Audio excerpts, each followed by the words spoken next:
Hello friends, welcome back to my channel. Friends, आज मैं आपके साथ एक बहुत ही प्यारी सी राखी शेयर कर रही हूँ। राखी का त्यौहार आ रहा है। आप लोग भी त्यौहार मनाने के लिए उत्सुक होंगे, अपने भाई और भाभी के लिए राखी खरीदते होंगे। हमेशा आपने अपने भाई और भाभी के लिए राखी खरीदी होंगी, लेकिन इस बार आप अपने हाथ से बना करके उनको राखी पहनाइए तो देखिए वो कितना खुश होते हैं।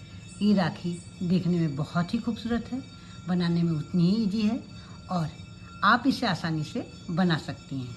इसे बनाने में ज़्यादा समय भी नहीं लगता है, तो क्यों ना आप भी अपने भाई और भाभी के लिए राखी बनाएं। फ्रेंड्स, वीडियो शुरू करने से पहले मेरी आपसे रिक्वेस्ट है कि अगर आप मेरे चैनल पर पहली बार विजिट कर रहे हैं तो मेरे चैनल को सब्सक्राइब करना ना भूलें, बेल आइकन को दबाएं, जिससे कि आपको मेरे वीडियो की नोटिफिकेशन सबसे पहले मिल सके। अगर आपको मेरी ये वीडियो पसंद आती है, इस वीडियो में इस राखी को बनाने का ढंग, समझाने का ढंग अच्छा लगता है, तो प्लीज़ आप इसे लाइक करें, कमेंट करें और अपने साथियों के साथ शेयर करना ना भूलें। फ्रेंड्स, इस राखी को बनाने के लिए सबसे पहले हम बनाएंगे ये फ्लावर। इस फ्लावर को बनाने के लिए हमें चाहिए किसी भी कलर का वूल, एक क्रोशिया और हमें इस फ्लावर में लगाने के लिए मोती चाहिए, एक निडल चाहिए। फ्रेंड्स, यहाँ पर मैंने इस फ्लावर से राखी बनाई है। इस फ्लावर को आप हेयर क्लिप में, हेयर बैंड में, हेडबैंड में, क्लचर में लगा सकती हैं। आप इसका गजरा बना सकती हैं, आप इससे फ्रेंडशिप बैंड बना सकती हैं और मैंने यहाँ पर इसे राखी बनाई है। इससे बहुत चीज़ें आप बना सकती हैं और इसको आप एप्लिक की तरह बच्चों के स्वेटर, कार्डिगन, टॉप, स्कर्ट में भी लगा सकती हैं। तो फ्रेंड्स, है ना ये खूबसूरत। अब हम इसे बनाना स्टार्ट करते हैं। फ्लावर को बनाने के लिए हम सबसे पहले एक स्लिप नॉट लगाएंगे।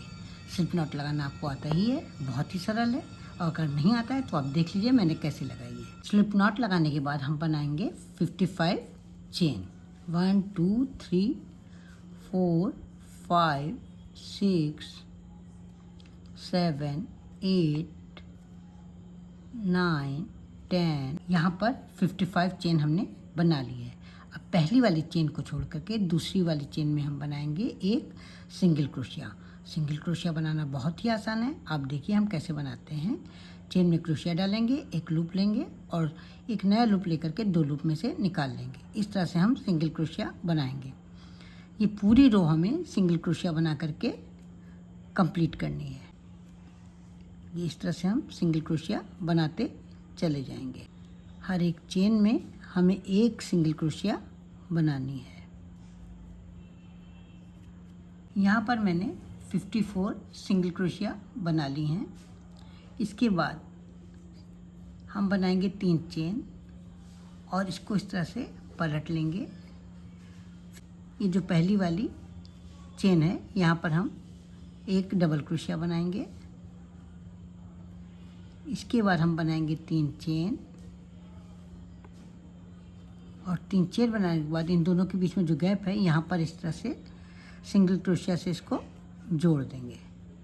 फिर हम अब क्या करेंगे, हर एक चेन में जो हमने सिंगल क्रोशिया बनाई है उसकी जो चेन दिखाई दे रही है वहाँ पर एक डबल क्रोशिया बनाएंगे, 3 चेन बनाएंगे और जो दो के बीच में गैप होगा वहाँ पर इसे सिंगल क्रोशिया से जोड़ देंगे। फिर इसी तरह से करेंगे। डबल क्रोशिया कैसे बनाते हैं ये आप देख करके समझ ही गए होंगे। ये इस तरह से डबल क्रोशिया बनाई मैंने, ये 3 चेन बनाई और उसके बाद यहाँ पर इसको सिंगल क्रोशिया से जोड़ देंगे। पूरी रो हमें इसी तरह से बनानी है। एक डबल क्रोशिया बनानी है, 3 चेन बनानी है और इसके बाद जो बीच का गैप है वहाँ पर सिंगल क्रोशिया से जोड़ देना है। इस तरह से ये कंगूरे बनते चले जाएंगे। अभी मैं आपको कंप्लीट करके दिखाती हूँ। यहाँ लास्ट तक हम आ गए हैं। अब लास्ट वाली जो चेन है यहाँ पर हम एक डबल क्रोशिया बनाएंगे।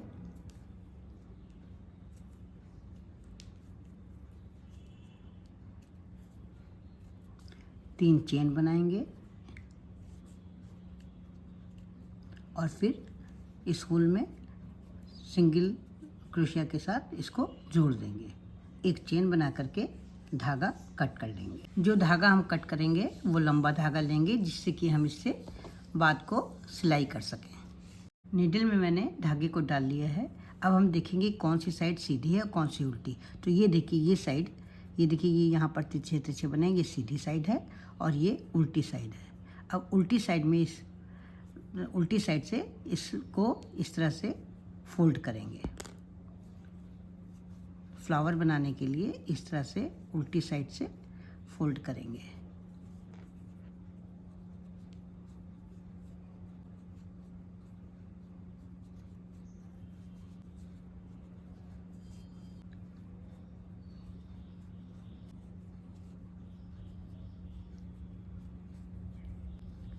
ये देखिए, यहाँ पर मैंने इसे फोल्ड कर लिया है, ये फ्लावर बन गया है। नीडल में मैंने वूल को डाल लिया है। इसको इस तरह से पलट लेंगे फ्लावर को। यहाँ पर एक टाका लगा देंगे फिक्स करने के लिए और एक टाका यहाँ ऊपर की ओर लगा देंगे। अब इस तरह से सिलाई करेंगे कि यहाँ से हम नीडल डालेंगे और बीचों बीच में लेके आएंगे, जिसमें कि सारी जितने भी फोल्ड हैं वो सब इसमें सिलते चले जाएं। अब बीच से हम इसको किनारे की तरफ लाएंगे, फिर इसी तरह से किनारे से बीच की ओर ले जाएंगे। इस तरह से 5-6 टाइम हम इस तरह से करेंगे तो ये पूरी तरह से सिल जाएगा। सारी जितने भी फोल्ड हैं सबको लेते हुए हम सिलाई करेंगे। एक बार किनारे की ओर ले जाएंगे और एक बार बीच की ओर, बीच में लेकर के आएंगे। एक बार किनारे की ओर और एक बार बीच में लेकर के आएंगे।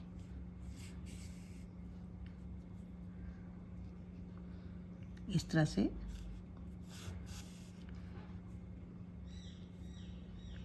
ये देखिए, मैंने इसको पूरी तरह से सिल दिया है। ये आपका फ्लावर बन करके तैयार हो गया है। अब हम इसमें बीच में मोती लगाने के लिए बीचों बीच से नीडल डालेंगे, ये बीच में, और एक मोती लेकर के इसमें डाल देंगे।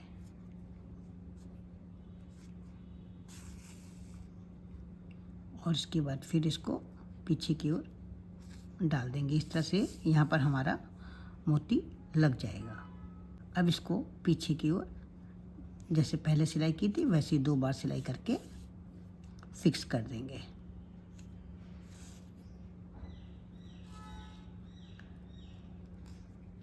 और वूल को कट कर लेंगे। ये हमारा खूबसूरत फ्लावर बन करके तैयार हो गया है। अब इसकी डोरियाँ बनाएंगे। डोरी बनाने के लिए फ्लावर को यूँ पलट लेंगे, निडल से किसी भी जगह से इस तरह से धागे को ये इस तरह से धागे को अंदर करके इसको यहाँ पर बांध लेंगे। धागे को अंदर करके इस तरह से यहाँ पर 2 बार गांठ लगा करके बांध लेंगे। इस तरह से क्रोशिया से कहीं भी ले करके यहाँ पर चेन बना लेंगे। यहाँ पर हमें 30 चेन बनानी है। डोरी के लिए 30 चेन बनाएंगे। यहाँ पर 30 चेन मैंने बना ली हैं। अब एक लंबा सा धागा लेकर के धागा कट कर लेंगे और दूसरी ओर भी इसी तरह से डोरी बना लेंगे। टसल्स बनाने के लिए जिस साइज का आप टसल्स बनाना चाहती हो उस साइज का या तो आप मोबाइल यूज़ कर सकती हैं या फिर कोई दफ्ती का टुकड़ा या स्केल, और उसके हिसाब से ये इस तरह से इस पे लपेट देंगे ऊल को। यहाँ पर मैं 8 टाइम्स लपेटूंगी, आप अपने अनुसार उसको लपेट सकती हैं।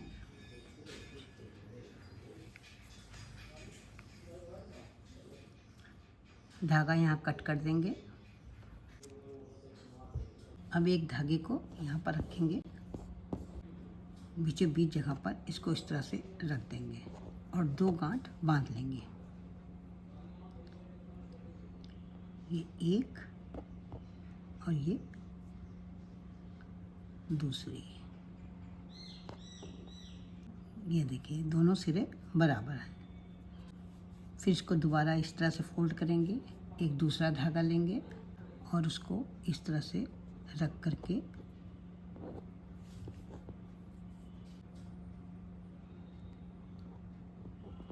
ये बांध देंगे, 2-3 बार बांध देंगे।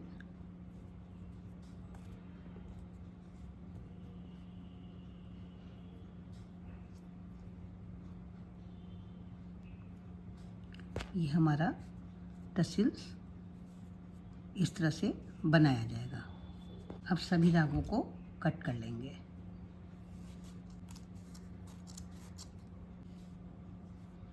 और बराबर कर लेंगे। कट करने के बाद सबको बराबर कर लेंगे। यहाँ मैंने 2 टसल्स बना लिए हैं। अब ये जो राखी है, इसकी जो डोरी में जो बचा हुआ हिस्सा है, जो बचा हुआ ऊल है, वहाँ पर हम नीडल डाल लेंगे। 2 मोती लेंगे और इस तरह से डाल देंगे। मोती डालने के बाद हम टसल्स लेंगे और इस तरह से नीडल से इस तरह से डालेंगे। नीडल को इस तरह से डालेंगे और इसके बाद नीडल को हम इन्हीं दोनों मोतियों में डाल देंगे। फिर ऊपर ये जो हमने डोरी बनाई है, इस डोरी में डालेंगे नीडल को और फिर से इन्हीं मोतियों से हम नीडल को यहाँ पर निकालेंगे। जहाँ पर हमने बांधा है यहाँ पर निकालेंगे। अब इसको यहाँ पर इस तरह से 2 बार डाल करके और उसके बाद इसको बीचों बीच से अंदर कर देंगे। अब धागे को कट कर लेंगे। अब राखी के ये जो 2 पीछे के धागे हैं, इनको हाइड करना है। हाइड करने से पहले यहाँ पर इसको टाक देंगे तो ये और भी मजबूत हो जाएंगी। नीडल से इस चेन के इस तरह से टाइट कर लेंगे और इसके बाद इस धागे को यहाँ पर निकाल करके नीडल की हेल्प से हाइड कर देंगे। धागे को यहाँ पर इस तरह से निकाल करके हाइड कर देंगे। बचे हुए धागे को कट कर लेंगे। ये हमारी खूबसूरत सी राखी बन करके तैयार है। फ्रेंड्स, आपको मेरी ये फूलों वाली राखी कैसी लगी? मुझे तो ये बहुत ही खूबसूरत लग रही है। आशा करती हूँ आपको भी उतनी ही खूबसूरत लग रही होगी। तो फिर देर किस बात की, उठाइए ऊन और क्रोशिया, बनाना शुरू कर दीजिए। तो कल मिलते हैं एक नई डिज़ाइन के साथ, एक नई राखी के साथ। तब तक के लिए जय माता दी।